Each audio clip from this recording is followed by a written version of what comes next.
On parle du One Ocean Summit qui se tient du 10 au 12 février à Brest. Je vous présente mes invités. Nathalie Jaubert. Bonjour. Bonjour, bienvenue. Vous êtes responsable adjointe de la RSE chez BNP Paribas. Romain Troublé, bonjour, bienvenue. Vous êtes le directeur général de la fondation Tara Océan. Je commence avec vous, Romain Troublé. Qu'est-ce qui va se jouer lors de ce sommet? À quoi ça peut servir un sommet comme celui-là? À quoi ça peut servir? Bonne question. Les enjeux de l'océan sont des enjeux de société très importants. On a tendance à l'oublier. La biodiversité, l'oxygène qu'on respire, le carbone qui est stocké, la température stockée par les océans depuis 200 ans, c'est capital pour notre survie, pour notre maintien, pour notre bien-être à tous. Aujourd'hui à Paris, qu'on soit à Pékin, à Paris, partout dans le monde. Et tous ces enjeux de discussion, de gouvernance, de qu'est-ce qu'on fait de l'océan, comment on le protège, ne mobilisent jamais des ministres, des chefs d'État. Jamais. C'est arrivé depuis 20 ans qu'on mobilise des chefs d'État sur ces questions-là. C'est toujours des questions techniques, mais le problème n'est pas technique. Il est politique. C'est une volonté politique de protéger, de se préoccuper de ces espaces et de mieux les gérer demain. C'est ça l'enjeu. Et donc ce que fait cette One Ocean Summit, en tout cas ce qu'on espère, c'est de rehausser ce niveau politique d'intérêt et d'interaction sur ces enjeux. Donc ça veut dire qu'il va y avoir des ministres de plusieurs pays, des chefs d'entreprise, des décideurs? Je n'ai pas tous les détails, mais il y aura des ministres et des chefs d'État de beaucoup de pays de la planète qui vont se déplacer pour venir à Brest, malgré les conditions de Covid. Donc ça prouve qu'il y a un intérêt majeur. Et puis je pense que il ne faut pas le voir comme un one-shot. C'est aussi pour mobiliser cette communauté internationale de haut niveau toute l'année 2022, où il y a plein d'événements qui s'intéresseront à l'océan cette année. Bien sûr. Tout au long de l'année, que ce soit la biodiversité, la haute mer, le plastique, la gouvernance des océans, les objectifs de développement durable aussi, et le climat, bien sûr, en fin d'année à Sharm el-Sheikh. On va en reparler évidemment ensemble. Nathalie Jaubert, le principal levier d'une banque, évidemment, c'est l'investissement, les entreprises que vous soutenez. C'est quoi votre démarche en ce qui concerne justement la protection de l'océan?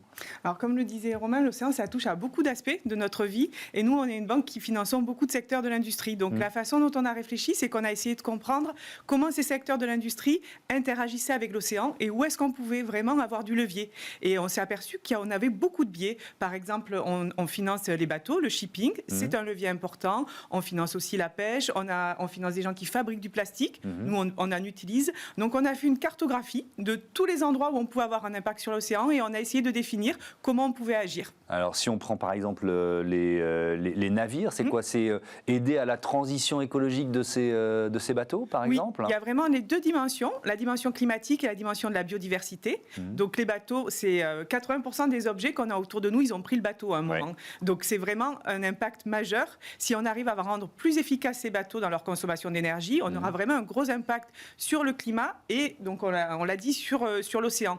Mais les bateaux, ils peuvent être aussi porteurs d'impact de biodiversité directement à travers les eaux qu'ils transportent, à travers ce qu'il y a sur leur coque. Donc, tous ces aspects de pollution et d'émissions de CO2, on travaille avec nos clients pour définir un chemin vraiment d'amélioration.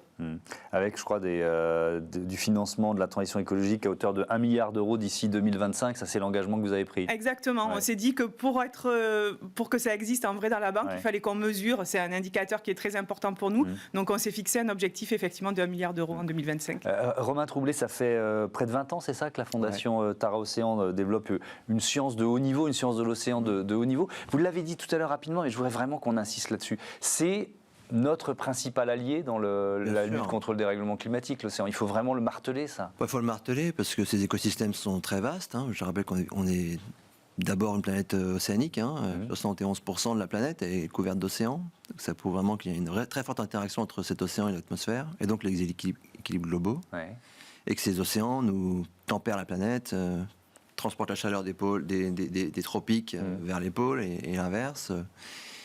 Les organismes marins produisent de l'oxygène, comme la photosynthèse des arbres. Dans la mer, il y a beaucoup de micro-organismes invisibles à l'ONU, on appelle ça la vie invisible de l'océan. Plutôt des spécialistes, nous, depuis très longtemps, avec des outils de génomique très compliqués d'ADN. Maintenant, tout le monde connaît PCR, tout le monde connaît l'ARN, donc c'est peut-être l'avantage de ce Covid, si on trouve un.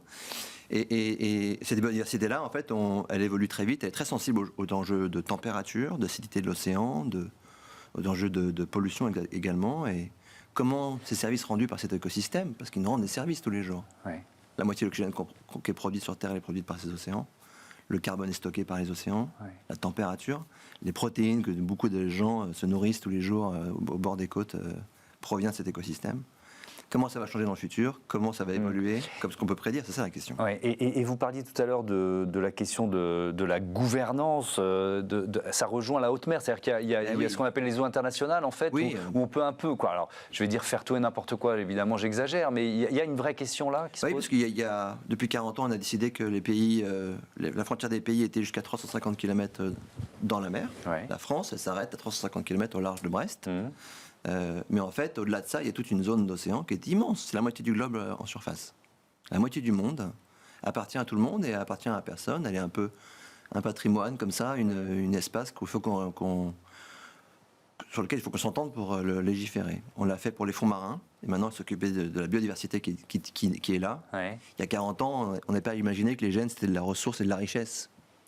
On devient maintenant, avec la génomique, on voit bien que les gènes, les protéines, ça devient des molécules pharmaceutiques, industrielles, qui peuvent avoir un potentiel. Donc aujourd'hui, on se dit, comment on gère cette biodiversité-là, et comment on la partage avec les pays en voie de développement qui, eux, ne vont pas en mer, ne font pas de recherche, n'exploitent pas et ne valorisent pas ces écosystèmes. Donc ça, pour vous, c'est l'un des enjeux majeurs de ce sommet qui s'ouvre à Brest ? Oui, parce que cette négociation sur un traité sur la haute mer, donc un traité sur la moitié du globe, elle est en route depuis 12 ans, depuis 2011, pour arriver à un traité. Et cette année, c'est une année un peu charnière, c'est qu'il faudrait qu'on aboutisse cette année.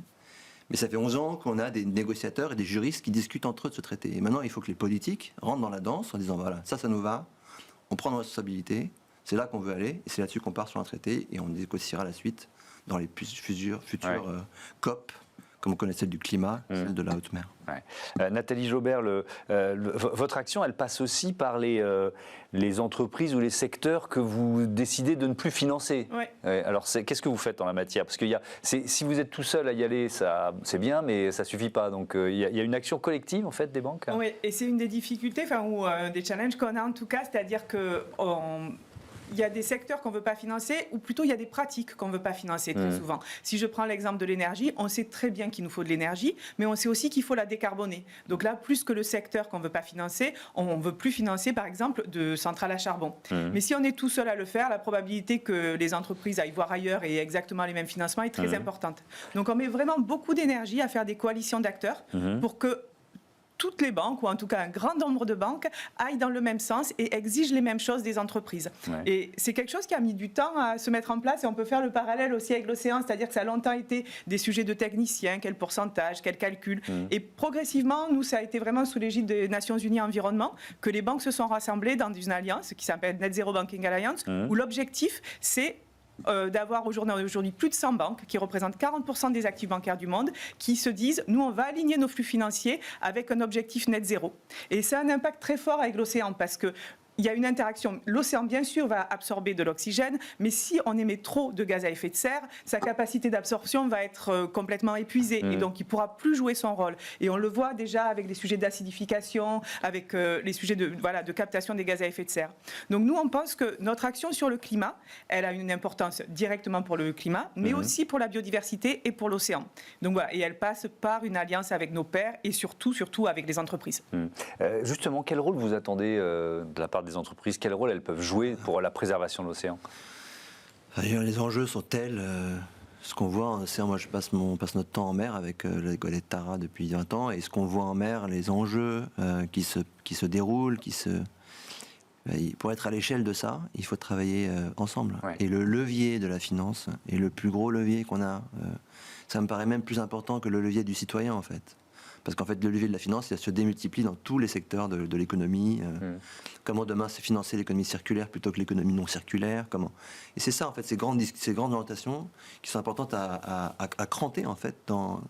Et très souvent, en finance, et c'est vrai dans le secteur financier, c'est que des petits ruisseaux au début qu'on crée, très vite, ça devient des grands fleuves, parce qu'en fait, les investisseurs s'alignent en général assez rapidement sur les valeurs et les produits. Et puis les gens en veulent.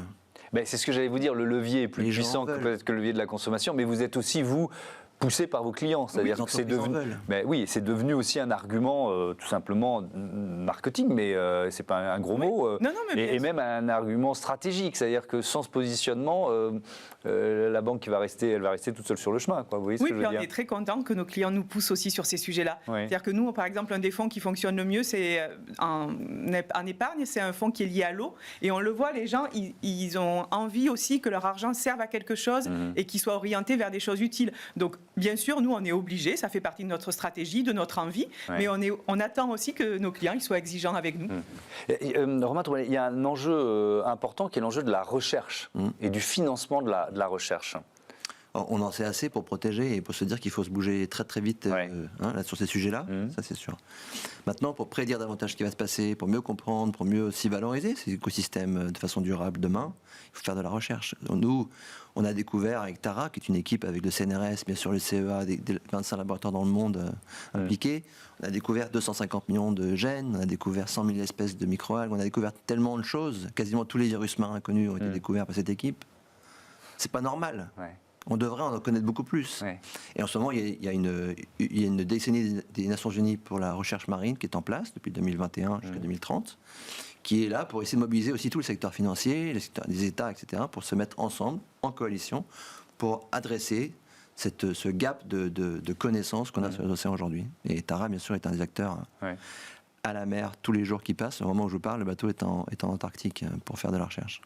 Et justement, Nathalie Jobert, la BNP Paribas, est présente aussi. Il y a ce programme Climate and Biodiversity Initiative, c'est quoi ? Alors, ça fait 10 ans qu'on s'est dit que ce qu'on faisait avec nos clients, c'était bien, ce qu'on faisait dans notre impact, c'était bien aussi, mais qu'il y avait aussi un espace où le champ marchand n'était pas le bon outil. Donc, à travers la Fondation BNP Paribas, on a lancé un programme de financement de la recherche qui a plus de 10 ans maintenant, il date de 2010, et qui, cette année, le 7 février, on lance notre prochain appel à projet qui vise à financer des projets de recherche liés au climat et à la biodiversité. Donc voilà, tous les projets... On va répondre. Voilà, tous les projets sont les bienvenus. Qu'est-ce que vous espérez de ce sommet à Brest ? Alors j'espère 2 choses, vraiment une augmentation de la sensibilisation sur le sujet de l'océan, que ça devienne moins abstrait et que les gens fassent plus le lien concret avec comment ils peuvent agir. Et les gens, c'est à la fois les particuliers, les entreprises et les pouvoirs publics. Et puis j'espère aussi plus de clarté, parce que pour une banque, plus les règles sont claires, plus c'est facile de les mettre en œuvre et de mettre de l'énergie pour qu'elles soient mises en œuvre rapidement. Et on a bien compris que c'était le début d'un processus essentiel. Merci. On espère en tout cas. On n'en fait jamais assez, ça va jamais assez vite, mais bon. C'est déjà un progrès. Il y a un sommet comme celui-là. Bon. Merci beaucoup. Merci à tous les deux d'être venus dans cette émission, le One Ocean Summit, qui s'ouvre donc à Brest. C'est du 10 au 12 février. On passe à Smart Ideas tout de suite avec une belle histoire familiale, vous allez voir.